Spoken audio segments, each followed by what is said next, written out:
I had a wardrobe change. Sure, got nothing on me. Oh. It wasn't that funny. I was just hoping for a mercy laugh.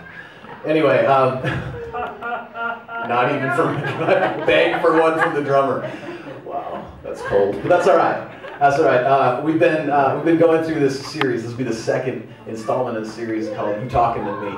And last time we talked a bit about how God does speak to us and how He speaks our language. He speaks whatever it is that we have allowed to define ourselves. He speaks the language of whatever that is. And of course, His plan for us, His goal, is for that language to be Him and for us to be defined by our relationship with Him.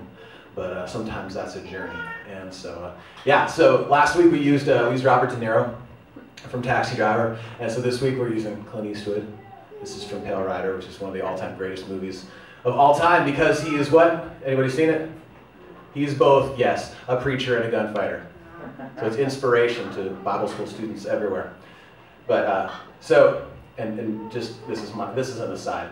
One of the all-time greatest moments in cinematic history is when he, because of the things that are going on in this town where he's living, he goes to the bank and they open the safety deposit box and he pulls this box out and the camera zooms in on the box and he opens up the box. You don't know what's going on. And inside the box are his guns. And you see his hand reach down for the guns, and then the next cut is the preacher collar dropping in the box. Yeah, because it's game on, you know, because sometimes you need your guns. And my wife noticed a motif. She's like, you got guns and everything. What's going on? So I picked a Clint Eastwood picture with no guns, which is hard to find. It took me a while on Google, but I persevered. So there's my aside and my homage to Clint Eastwood. But the thing that we were talking about is how God speaks, and the first thing is that He speaks our language.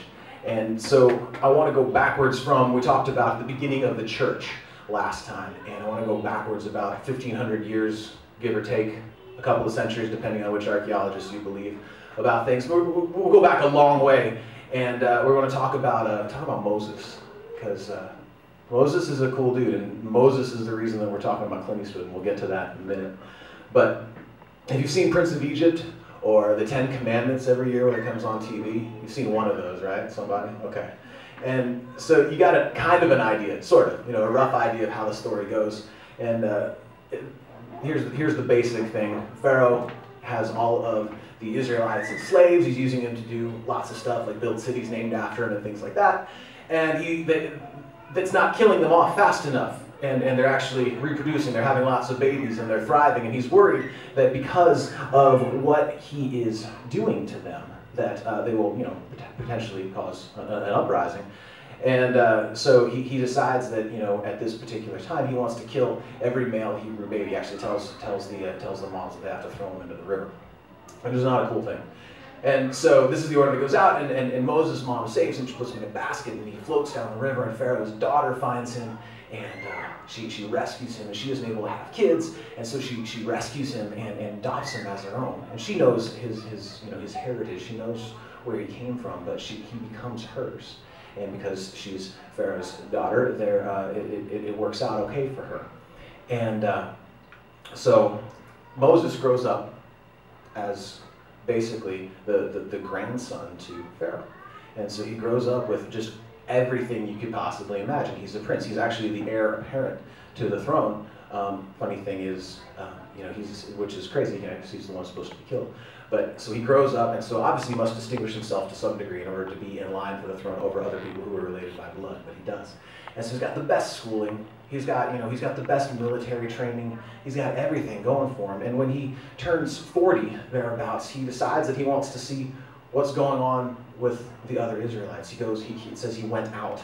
And it's not like he just took a walk out to see what was going on with the Israelites. That word in the original Hebrew is, he left the palace and he decided to throw in with his people. And he wanted to see what was going on. And the first thing he saw was this Egyptian taskmaster beating an Israelite, one of his brothers.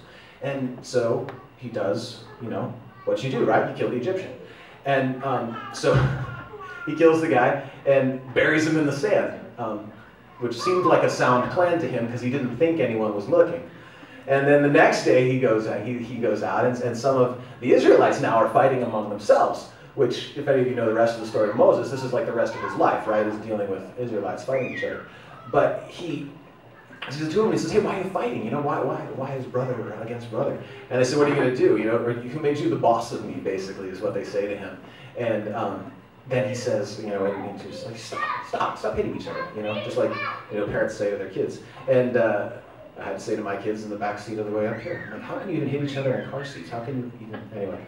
But, so they say basically, you know, they kind of give him that line, you know, the boss of me, you know, who made you prince, who made you king, who made you ruler over us. And then they kind of zing him. And they say, you know, what are you going to do? Kill us like you did the Egyptian? And so right there, Moses realizes that not every back was turned when he killed the guy and buried him in the sand. Somebody saw, and it turns out somebody saw and somebody told Pharaoh, and Pharaoh was upset. And so Pharaoh wants to kill Moses, and so Moses flees. And so that's the first half of the Ten Commandments there in 5 minutes. But he must have been pretty scared of Pharaoh because he like runs out in the desert and he runs far. You know, it's like a couple 100 miles or more depending on where he actually ends up in the land of Midian. But he goes a long ways. He didn't just like run around the block and like hide. He went, and so it was a long journey across the desert. And so he ends up at a well, which makes sense, right? That's where you go. If you've been walking through the desert for 200 miles, you find a place where there's water. And so he ends up at this well. And this is the cool thing. This is where the Clint Eastwood thing starts to make sense. Because he's at this well, and he's sitting there minding his own business. And Jethro is the prince of Midian. He is the priest. He is the guy in charge of this whole territory. And so his daughters show up with the sheep. And their whole purpose is to water the sheep, to draw water for the sheep, and to, you know, to let them drink. And so they show up, and then there's these other guys. And if you've seen any Western at all, you know who the other guys are. They're the guys who are like leaning up against the pole, someone's chewing on a toothpick, someone's spitting tobacco. You know what I'm talking about, right? And they heckle people who go by, and they got absolutely nothing better to do, right, than to make life just miserable for people. You know, someone's cleaning his gun, someone's, you know, you picture these guys, right? And so what do? They scare off the sheep. So, you know, they're obviously not nice guys. So they scare off the girls' sheep, and then they start harassing them. And so you can see how this kind of starts to sound like something you might have seen once, twice, 50 times maybe if you're like me. But they start harassing the girls, and the camera kind of backs up, right? And you back up from this scene where the girls are getting harassed. And you see this guy, right? And he's sitting there, he's got his poncho on, he's got his head down, and you just see that he's there. And then he just doesn't really look like anything, right? He just looks like this kind of wanderer guy. He's dusty, he's been in the desert for a long time, right? But if you've seen the other two movies, you know that poncho is bad news. But anyway, he is there, and then something happens that's worse. Something tips the scales, right? This is the Jeremy Hollywood reenactment of Exodus, so don't think that Clint Eastwood was there. That's my disclaimer. But anyway, so something happens, right? You know, maybe one of the guys like throws one of the girls to the ground, or worse yet, like roughs her up, like hits her, or something happens, right? And then you get like one of those lines like this guy gives, right? You know, something like, you know, I wouldn't do that if I was you. Something like that, just kind of this quiet line coming out from under a hat, right? And they don't listen, you know, or worse yet, they ask him like what he's going to do about it. You know, kind of the dumb bad guy line that they all ask. Yeah. And then it's just game on, right? The guy stands up, and like Clint Eastwood goes, you know, all Chuck Norris on these people, and it's a mess. And he roughs them all up. He takes them all out. One guy takes out all of these shepherds. And you know, when the dust settles, you know, you got like chalk outlines all around the place, you know, because he's not messing around. You know, he killed the Egyptian. He doesn't care about him, didn't he? You know, it doesn't matter. And so, when the dust settles, what does he do? Because he's the guy, right? He goes and gets the sheep, and he gives them a drink, and the girls are like, you know, and then he kind of vanishes, and the girls go off and they tell their dad, right? You know what happened? He's like, well, why didn't you bring him home? You know, you kind of imagine that they might have brought home some of these shepherds before and said, hey, what do you think about this guy, Dad? And he's like, no. You know, so then he hears about Moses, and then what happens, right? You've seen the movies. So what happens then? Cowboy who fights off all the bad guys, he gets the girl, right? And it's good. There's a sunset, there's a horse, you know, and it's wonderful. Well, that's sort of the way it is for Moses. He gets the girl, and you know, so I mean, he's got a bumpy ride. You know, he goes from the palace in Egypt to, you know, thrown in with the Hebrew slaves to being exiled to the desert. But now he's coming back up in the world a little bit. You know, at least he's married the daughter of the prince of this land. And so what do good father-in-laws offer their out-of-work son-in-laws? They offer him a job, right? Hey, you know, come work for the family business. I got something for you. Well, in Moses' case, the family business was tending sheep, which is not really a palatial kind of duty. So we've got Moses, gunslinger type of guy who just mopped up the ground with all of these shepherds, and he's tending sheep for 40 years in the desert.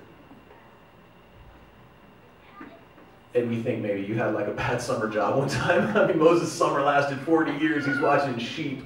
You know, the guy who went to school at like the greatest schools that existed in the earth, who had the highest military training, who was in the palace. You know, he had a hand in running a superpower.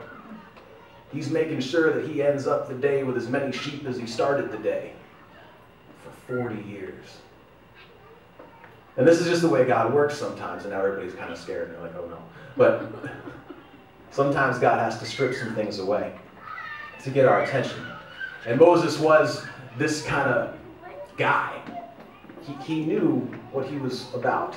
He knew where his confidence came from. And so God had some stuff that he had to work out of Moses. And nothing will work pride out of you like 40 years in the desert tending sheep.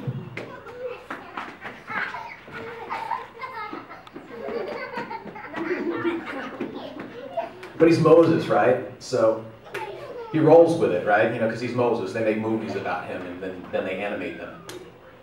But, right? That's the way you would think he would do it. Just humanly say yes. That's okay. But what happens is not really. He names his son Gershom, which, besides being hard to pronounce and probably tough to write, it means I've become an alien in a foreign land. So, you know, every time he calls his son, it's like, hey, I hate it here, come here. You know, I mean, like reminding yourself constantly, hey, life sucks, come over here. You know, and yeah, I just said sucks in church. Anyway, it's okay, I'll tell the pastor. See, that was funny. But he says, you know, so that's his son's name is Gershom. It's a reminder that he isn't where he belongs. He's not in the place where he feels comfortable. He's not there with the other people that, you know, he shares a bloodline with. You know, he's from the tribe of Levi, and they become very prominent later on. But he's a part of a pretty big deal, and so he's reminded constantly that he doesn't fit here. You know, he speaks different, even though language barriers obviously after 40 years are going to break down. But people that live in other areas of the country still maintain their accents. So there's always been this difference about him. And